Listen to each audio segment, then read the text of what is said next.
Hey, how are you guys? This is Dr. G speaking true. And today in school, I'm actually sitting in my car before I go in.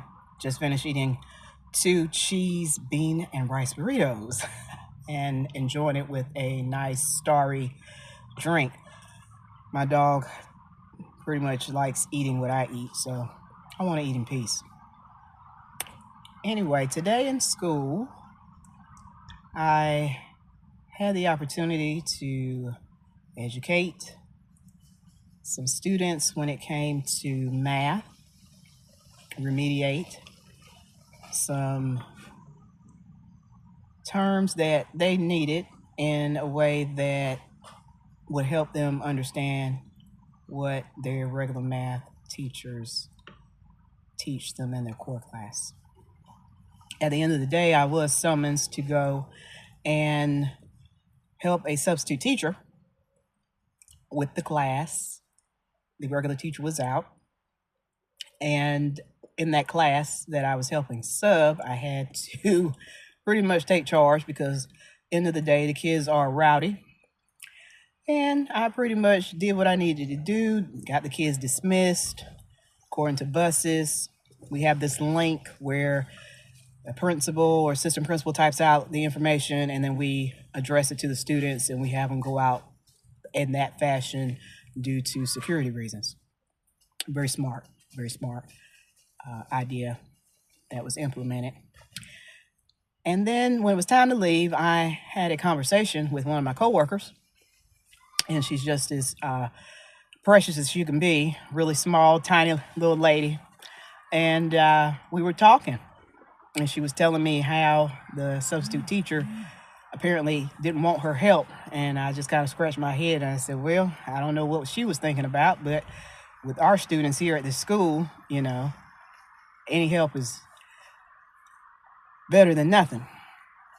So I was able to voice to my coworker that I told the substitute who was in there that I was helping, a lot of the students that we are trying to teach when they get in trouble, it is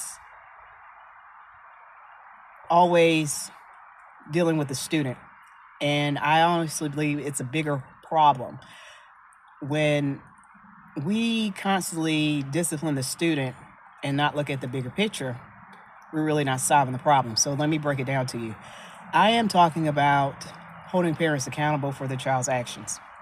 So if a child's coming to school and they're constantly getting in trouble for the same behaviors, and it's leading to ISS and school suspension, then OSS, out of school suspension, we need to look at the bigger picture.